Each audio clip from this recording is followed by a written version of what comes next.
Hello， 大家好啊！歡迎你哋又嚟到我 VIP Money Talk 嘅頻道啦。嗱，上一次咧，我哋就講關於旅遊保險嘅重要性啦。今次咧就想同大家講下點解要買旅遊保險。嗱，試想像一下，你而家終於踏上咗期待已久嘅旅程，但係咧喺旅行嘅時候好不幸意外受咗傷，啲救護車啊、急診手術啊，甚至乎可能要住醫院3幾日咁樣。呢幾張嘅帳單分分鐘可能係幾萬甚至10萬蚊嘅喎。如果冇買旅遊保險嘅話，呢一次嘅旅行分分鐘可以變成咗一場乜嘢財務嘅災難咯。旅遊保險正正就係為咗避免咁樣嘅旅行噩夢而設計嘅。嗱，跟住落嚟咧，我會講3個關於旅遊保險嘅關鍵理由。點解呢種旅遊保險就同你嘅機票同埋護照一樣，都唔可以缺少嘅？買旅遊保險第一個原因咧，就係因為外國嘅醫療費用咧係天價嘅。外國嘅醫療費用非常之昂貴，就算去一啲普通嘅急診都可能講緊係1000幾百蚊加幣嘅，甚至乎唔好彩，我哋可能遇到重傷，要呢個直升機轉運嘅話，嗰個單次操作嘅費用分分鐘係3萬、5萬甚至更高嘅加幣。又或者慢性病嘅發作啦，例如心臟病發作咁樣，呢啲治療費用喺外國分分鐘可以去到10萬蚊加幣嘅。嗱，就算當你健健康康都好啦，意外呢樣嘢佢唔會提早打俾你去通知你噶嘛。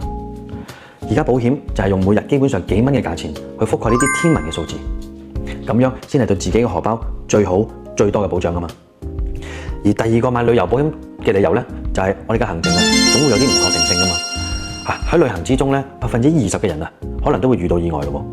就例如航班突然取消要改簽嘅費用甚至乎喺啲額外住宿呢啲費用，邊個嚟承擔咧？有機會就係話行李唔見咗，喺零下20幾度嘅時候，你買嗰啲羽絨買嗰啲衫嚟着咁樣，又或者你嘅電話俾人偷咗，呢啲種種旅遊保險都可以去賠償翻你呢啲緊急嘅購物費用。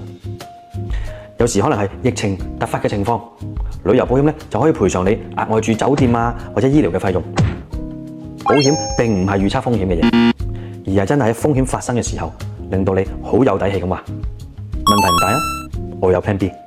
第3個要買旅遊保險嘅理由咧，就係關於法律責任同埋援助啦。旅遊保險唔單單只係錢嘅問題而係責任同埋尊嚴嘅問題。如果出去旅遊嘅時候架租車撞壞咗，整車費可能超過你旅遊嘅預算啦。又或者意外傷到人哋，譬如喺公眾場合導致人哋受傷咁樣，保險承擔法律嘅賠償。全球嘅援助啦，24小時多國語言嘅救援服務啦，幫你揾醫院聯繫你嘅家屬甚至乎協調遺體嘅運轉。有旅遊保險咧，就可以令到你避免陷入異國他鄉嘅孤立無援啦。好多人都話，我去咗咁多次旅行都冇發生過咩事嘅，點解要浪費啲咁嘅錢呢？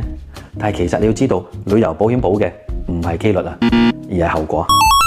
一次冇買旅遊保險嘅旅行意外，可以令你多年嘅積蓄蒸發啦，甚至可能連累埋你屋企人嘅。旅行係探索未知嘅勇氣啦，而保險就喺呢份勇氣上面幫你扣好安全帶。